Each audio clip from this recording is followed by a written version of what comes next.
Les amis, j'espère que vous allez bien. Ça faisait longtemps, 2 semaines, mais j'étais très occupé ces 2 dernières semaines. Bon, je sais que vous en foutez, mais je vous le dis. Du coup, je suis en plein déménagement. C'est pour ça que le décor derrière moi est approximatif, on va dire. Mais peu importe. Le plus important, c'est ce que je vais dire maintenant. Et donc, ce que je vais dire, c'est un mot par rapport à, à la guerre entre la Russie et l'Ukraine. Alors, c'est pas un mot d'un géopoliticien ou d'un politique ou de quelqu'un qui s'y connaît autant que ça. C'est juste quelqu'un qui est sur YouTube, un citoyen, et qui, excusez du peu, se sent concerné par ce conflit actuel qui touche 2 pays européens qui sont... je me souviens pas d'avoir eu un conflit aussi, comment dire, dont je me sente aussi potentiellement impliqué, alors pas maintenant, mais possiblement dans le futur.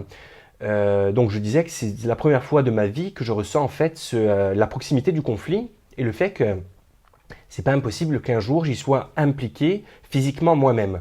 Donc ça me touche. Et je vais vous dire ce que j'en pense. J'en ai déjà parlé un peu sur Twitter. Donc attendez, déjà on va faire quelque chose. On va vérifier que le micro est accroché. Voilà. Vous savez ce qu'il me faudrait ici sur cette chaîne? Il me faudrait un technicien ou une technicienne. Chaîne à 100 abonnés. Pas mal, pensez-y, hein, je pense que ça peut être une chaîne d'avenir. Mais voilà, donc ça c'est fait, normalement le son est bon, l'image est bonne. Donc, j'ai été moins actif sur YouTube et aussi sur X, ex-Twitter. Mais malgré tout, c'était assez difficile de ne pas voir passer une grosse information qui est que Macron pense ou n'exclut pas la possibilité d'envoyer des troupes au sol, donc c'est-à-dire des troupes de militaires français en Ukraine. Bon, et donc du coup, j'ai vu ça en fait hier matin, à 9h du matin. J'allais avec mon fils à l'école, j'emmenais mon fils à l'école, et du coup, si vous voulez, pour vous décrire la scène, j'avais donc sa poussette de la main gauche. J'ai vu ça sur mon téléphone et j'ai écrit quelque chose, ça a été un cri du cœur, ça a été très spontané. J'ai fait ça, j'ai posé le téléphone, j'ai un peu oublié, et puis en fait, bon, ça a suscité pas mal de réactions. Donc déjà, je vais vous montrer le tweet, ce que j'ai écrit, et après, donc, je vais vous expliquer en fait ce que j'ai voulu dire, mais de toute façon, tout est clair dans le tweet. Donc. Et encore une fois, c'est un cri du cœur. C'est le cri du cœur de quelqu'un qui n'est ni pro-russe, ni pro-Ukraine, qui est 50-50. Vous pouvez pas faire, niveau parité, si vous voulez, vous pouvez pas faire plus égal que ça. Je suis 50-50. J'ai aucune préférence pour la Russie, aucune préférence pour l'Ukraine, aucune défiance envers la Russie et aucune défiance envers l'Ukraine. J'ai des informations qui me sont données, alors en ce moment, je vais vous lire le tweet, hein, pas de souci, mais je voulais juste vous dire ça en introduction, que pour avoir des informations viables, correctes de nos jours, il faut quand même faire pas mal de recherches, parce que ce qu'on vous dit dans les médias français, bon, il faut quand même revérifier après.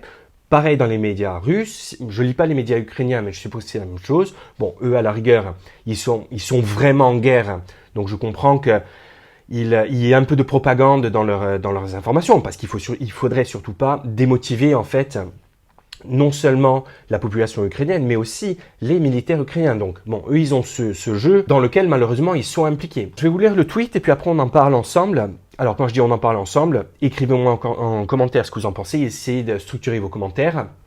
Ou alors si vous voulez me poster un commentaire long comme le bras, ben, vous savez quoi? Créez une chaîne YouTube, j'en parle justement sur ma chaîne YouTube, je vous explique pourquoi vous devriez créer votre chaîne YouTube. Vous faites une vidéo et vous me répondez par vidéo, ça marche aussi. J'ai écrit, il faut éviter la guerre à tout prix. Comment? Forcer Zelensky à concéder les régions russophones à la Russie. Point. Oui, c'est admettre sa défaite, mais c'est soit ça, soit on ira vers un conflit beaucoup plus grand, certainement mondial. Donc, ça en vaut vraiment la peine et c'est la seule solution viable aujourd'hui pour l'arrêt de la guerre. Je continue. Donc, je devance ce que va me dire une partie des gens sur X, qui reflète, je pense, l'opinion de beaucoup. J'écris « Beaucoup de courageux en pyjama vont m'expliquer depuis leur sofa que non, il faut combattre la Russie à tout prix, qu'on doit faire preuve de courage et que l'on ne doit pas céder. C'est beau sur le papier, mais comprenez qu'une guerre, ça ne se fait pas à moitié. » Excusez-moi. Soit on y va, si on y va à fond et tous ensemble. Qui me suit? Je suppose que pas grand monde. La suite. L'argument des pro-guerres va être: mais qui vous dit que Poutine s'arrêtera au Donbass et à la Crimée? Eh bien, moi, je crois qu'il s'arrêtera là. Je vais vous lire mon tweet et après je vais vous expliquer pourquoi je pense ça. La Russie a une partie du monde contre elle et elle sait que si elle attaque à nouveau une partie de l'Europe, elle n'aura certainement plus l'appui de pays qui l'ont soutenu jusqu'à présent comme la Chine. La Russie pensera, à tort peut-être, que la haine contre elle s'apaisera, j'ai fait une faute, s'apaisera au fil du temps. Donc je relis cette phrase. La Russie pensera, à tort peut-être, que la haine contre elle s'apaisera au fil du temps. Et je le pense aussi, que si je fais juste une parenthèse, que si la Russie arrête la guerre d'une manière ou d'une autre aujourd'hui, donc voilà, c'est fini, on prend acte. La grande majorité des pays européens, les US, jusqu'à l'élection du prochain président, seront toujours en froid avec elle, mais qu'au fil du temps, si la Russie ne fait pas d'autres attaques, d'autres agressions contre des territoires européens, ou même voire des pays européens, je pense que cette haine contre la Russie s'arrangera. Vous savez, en général, le temps fait bien les choses, mais oui, à condition que la Russie ne bouge plus. Donc je relis ma dernière phrase et j'enchaîne sur le dernier tweet. Les grands pays, Chine et Russie, préfèrent faire du commerce que la guerre. Donc, en conclusion, j'espère de tout mon cœur que cette guerre s'arrête le plus vite possible. L'Ukraine a été héroïque. Les Ukrainiens ont été magnifiques, bravo à eux. Mais ils doivent arrêter de se faire massacrer. Et ils ne gagneront pas cette guerre à la régulière. Donc basta que l'on arrête. Et encore une fois, si l'on commence à envoyer nos troupes françaises et européennes, c'est tout simplement game over pour tout le monde. Si l'on commence à utiliser le nucléaire, c'est tout simplement fini. F-I-N-I. Fini. Les 3 motifs d'espoir pour une fin de guerre. Zelensky concède la défaite, un assassinat de Poutine ou un renversement du pouvoir donc russe, ou un nouveau président aux US. Donc je crois que les élections, c'est en octobre-novembre de cette année. Donc nouveau président aux USA qui prend les choses en main et donc qui changerait la politique des États-Unis. Notre seule victoire sera la paix. Donc, comment je me positionne là-dessus? Si vous avez regardé quelques vidéos de cette chaîne, vous y verrez pas mal de vidéos sur l'investissement. C'est pas fini d'ailleurs, je vais poster beaucoup plus. Alors vous me dites, c'est quoi le rapport entre l'investissement et la guerre? Ben moi en fait, j'ai un principe dans la vie que j'applique quasiment à tout. C'est un principe d'investissement à la base, mais je l'applique quasiment à tout ce qui me concerne. C'est le principe, c'est un ratio gain-risque. Ça veut dire quoi? Ça veut dire que quand vous prenez une décision, il faut voir en fait quels seraient vos potentiels risques, qu'est-ce que vous pourriez perdre et qu'est-ce que vous pourriez gagner. Donc, nos gains, ça serait quoi? Quand je dis nos, c'est nous les Européens. Ce serait que l'Ukraine récupère ses territoires perdus, en l'occurrence la Crimée et le Donbass. C'est tout. C'est tout ce que je vois. Et oui, de l'honneur. Les risques, c'est quoi? Les risques, c'est d'envoyer des hommes, de faire en sorte que la guerre non seulement s'enlise, mais se durcisse, et donc qu'on perde encore plus de vies, qu'on dépense encore plus d'argent, donc il y a encore plus de pertes, voire que si les choses empirent, que tout cela tourne en fait à un conflit nucléaire. Et là, les amis, c'est juste fini, comme je l'ai écrit, c'est finito pour tout le monde, que ce soit clair. Et ça, j'espère que tout le monde en a conscience. Parfois, je me demande, parce que je vois pas mal de provocations passer, je pense qu'on ne comprend pas en fait, la gravité d'une guerre nucléaire. C'est juste, c'est la fin. Donc, dites-moi si vous voyez d'autres gains potentiels. Moi, je vous ai dit mes gains, enfin les gains que je voyais. Et donc, encore une fois, si on parle de ratio, eh bien, vous voyez que le ratio gain-risque est très déséquilibré en faveur du risque. Ça veut dire qu'il y aurait beaucoup plus à perdre qu'à gagner. Donc, c'est pour cette raison que je dis il faut que la guerre cesse d'une manière ou d'une autre. De quelle manière? Là, aujourd'hui, il y aurait 2 manières. On force Zelensky à renoncer à ces régions, en gros à donner ces régions à la Russie, basta. Les gens qui occupent, qui habitent ces régions se sentent russophones ou russophiles. Je suis désolé, je me souviens jamais de la différence, mais se sentent russes en tout cas, la majorité de ces gens. Évidemment, ça fait mal. Évidemment que lui, donc Zelensky et les Ukrainiens auront une certaine haine contre la Russie, ce que je comprends à 200%, mais eh ben, au moins, ils sont encore en vie, parce que là, être en guerre constamment et être sur le front, c'est horrible pour eux. Donc, d'après moi, c'est ce qu'ils devraient faire. Donc ça, c'est la première possibilité, c'est-à-dire que Zelensky, qu'on force Zelensky ou qu'il le fasse de lui-même, les Européens ou les Américains, hein, je pense que c'est eux qui sont parmi les maîtres, en fait, les décideurs de cette guerre, qu'on le force à renoncer à ces territoires. La deuxième possibilité, comme je l'ai écrit, c'est que soit qu'il y ait un assassinat de Poutine et donc que du coup il y ait un nouveau gouvernant, un nouveau dirigeant en Russie, ou alors qu'il y ait un putsch, un renversement du gouvernement, et du coup que les prochains donc qui dirigeront la Russie auront donc un pouvoir de décision et, espérons-le, veuillent arrêter cette guerre. Cette guerre qui d'ailleurs, niveau russe, il faut savoir qu'il y a beaucoup de jeunes qui sont contre cette guerre. Je veux dire, il y a non seulement des jeunes qui sont contre la guerre. En général, les jeunes sont contre la guerre. Les jeunes sont pleins de vie, donc ils veulent vivre et ils ne veulent pas aller sur le front s'entretuer.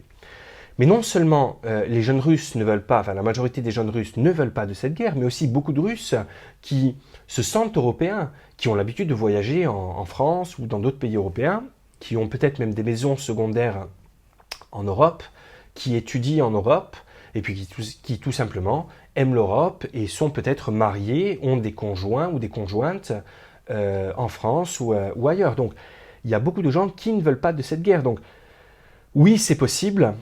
Moi, ça serait une de ces deux possibilités me ferait extrêmement plaisir parce qu'on s'éviterait un conflit qui serait absolument dévastateur. Et donc, ce que je pense sincèrement, c'est que si Poutine a ces deux régions, d'après moi, il va se contenter de ça.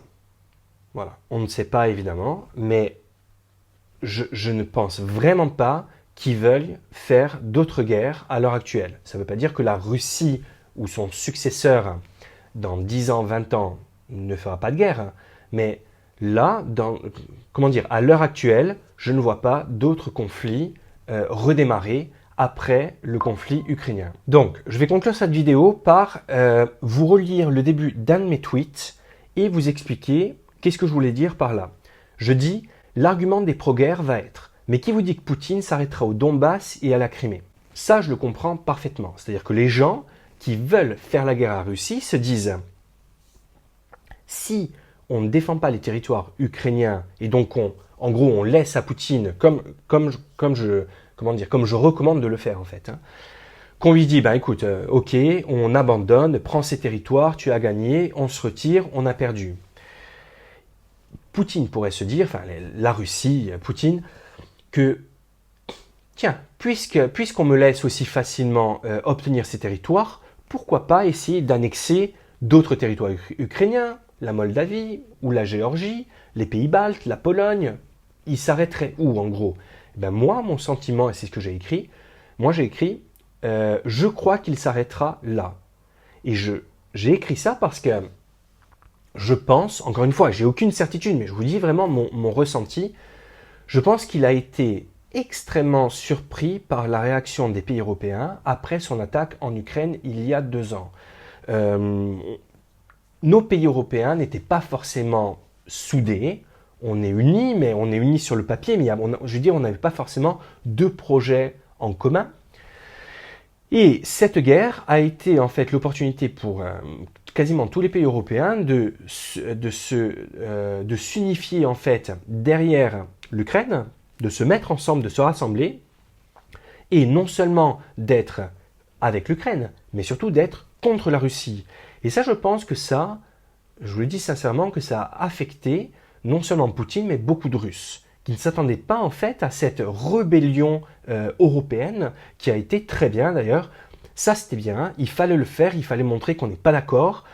On a pris énormément de réfugiés ukrainiens, ce qui était également une très bonne chose. On a voulu aider l'Ukraine, donc je pense que ça, vraiment, les premières, si vous voulez, les premières réactions de l'Europe ont été très bonnes. Moi, je pense que maintenant, après 2 ans, ça suffit. Il y a eu assez de morts, il y a eu assez de dépenses, surtout. Je veux dire, on n'est pas riche, d'accord? Il faut arrêter les dépenses, il faut arrêter les pertes humaines. Et je pense qu'à un moment, on peut dire que la réaction de l'Europe a été bien au début, mais que maintenant, que la guerre se finisse. Point. Donc, je ne pense vraiment pas qu'il attaquera d'autres régions. Alors, il y a peut-être, s'il y a un pays qu'il pourrait attaquer, mais je pense que ça pourrait se passer de manière soft cette fois-ci, pas de manière militaire, c'est la Moldavie, parce que beaucoup de Moldaves en fait se considèrent russes, et la Moldavie est un pays extrêmement pauvre, donc je pense que beaucoup de gens se diraient que ça ne peut pas être pire que la Moldavie soit rattachée à la Russie, plutôt qu'elle continue en fait d'être dans avec cette très mauvaise économie, voilà. Bon. À part ça, je ne vois pas, encore une fois, Poutine attaquer d'autres régions ou d'autres pays européens.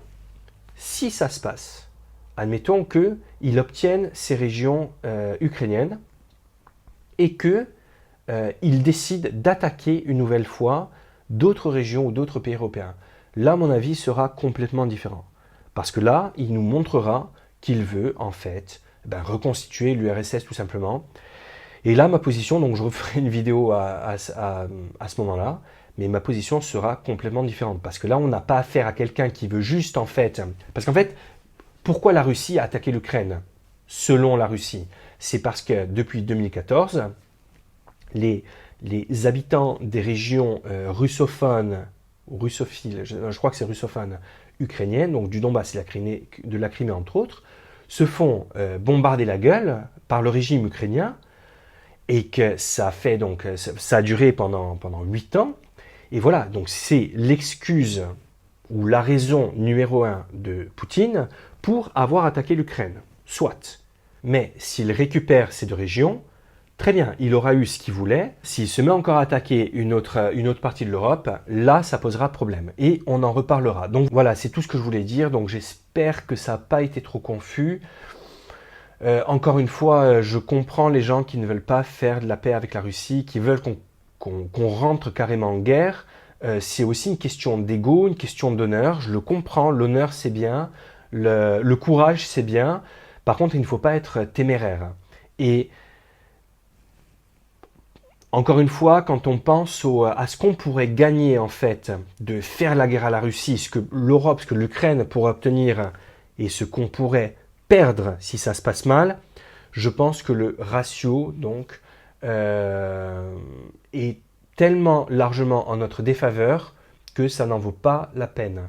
Voilà, j'espère que vous avez apprécié m'écouter. Je vais recommencer à enregistrer, je suis toujours en train de faire pas mal de choses en ce moment, mais sachez que je vais être de plus en plus actif sur cette chaîne. Donc voilà, si l'un d'entre vous veut discuter avec moi, écoutez, faites-le en commentaire, essayez de structurer vos commentaires, comme ça je peux lire ça et vous répondre aussi du mieux que possible. Ou alors, comme je vous ai dit, créez votre chaîne YouTube et puis donc postez-moi votre vidéo, ou alors proposez-moi un débat, et puis pourquoi pas parler de ces choses ensemble. Voilà, j'espère que vous avez apprécié, je vous embrasse, à bientôt. Et surtout, gardez en tête que notre plus grande victoire sera la paix.